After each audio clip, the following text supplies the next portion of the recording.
The late afternoon sun hung low over the city, its dim light cutting through the haze that settled above the old industrial district. Officer Daniel Harris was driving back to the station after a quiet patrol when something caught his eye near an abandoned lot, a flicker of movement among the trash and twisted metal. At first he thought it was just a stray animal, but when he stepped out of his car and walked closer, his heart stopped. Lying beside a pile of broken cans and plastic was a little girl, barely breathing, her body covered in dirt and dust. Her tiny arms looked like fragile sticks, and her torn dress clung to her thin frame. Daniel dropped to his knees, his voice trembling as he tried to wake her. She didn't respond, only stirred faintly when he wrapped his jacket around her small body. As he lifted her, a small, crumpled note slipped from her hand.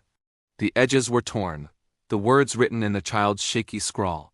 "If someone finds me, please don't leave. Mommy said she'll come back." Daniel felt his throat tighten. His hands shook as he called for medical backup, his voice breaking as he gave the location.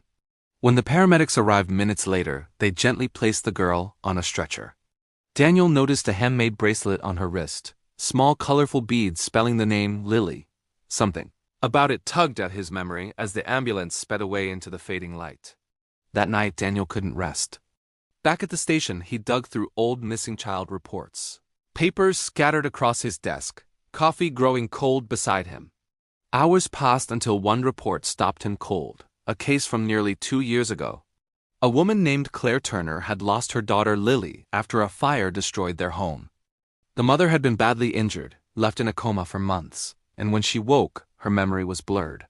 Authorities believed Lily had died in the blaze, though no body had ever been found. Daniel stared at the picture on the screen. The same eyes, the same innocent smile. His heart pounded as realization struck. The girl he found in the lot wasn't just another lost child. She was Lily Turner. The next morning, Daniel went to the hospital where Lily had been taken. The doctor said she was stable now, weak and malnourished, but alive. When Daniel stepped into her room, she was sleeping peacefully, clutching the same crumpled note. Her hair had been brushed, her face clean, and for the first time she looked safe.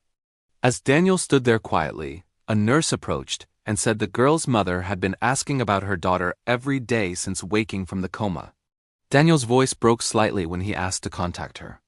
Within hours, Claire Turner arrived at the hospital, frail but hopeful, supported by nurses as she entered the room. The moment Claire saw the girl lying on the bed, time seemed to stop. Her trembling hands rose to her mouth as tears flooded her eyes. "Lily," she whispered. The little girl's eyes fluttered open. For a brief, fragile moment, they just looked at each other, as if both were unsure that this was real. Then Lily reached out her small hand and whispered weakly, "Mommy?" Claire rushed forward, falling to her knees beside the bed, sobbing as she pulled her daughter into her arms.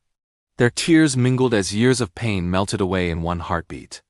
Everyone in the room, nurses, doctors, even Daniel standing by the door, felt their eyes sting. The silence broke only with the sound of a mother's quiet sobs of relief. Later that afternoon, Daniel stepped outside the hospital. The same pale sunlight washed over the street, but it felt different now, softer, warmer. Behind him, laughter echoed faintly through the window. Lily's laughter, light and alive. He smiled for the first time that day, the weight in his chest easing. A few minutes later, Lily appeared by the door, holding something small behind her back. "Officer Dan?" she said shyly. He turned, smiling. "Hey, little one. Feeling better?" She nodded and held out a small bracelet made of colorful beads, just like hers. "So you don't forget me," she said softly. Daniel knelt, his voice low and gentle. "I never will," he replied. Lily hugged him tightly before running back to her mother. As Daniel watched them walk away together, he felt tears rise again, not of sadness but gratitude. In that forgotten corner of the city, something beautiful had come back to life.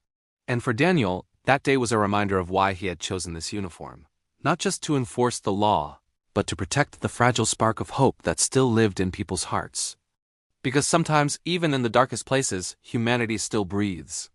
And sometimes all it takes is one act of kindness to bring light back to a life the world left behind.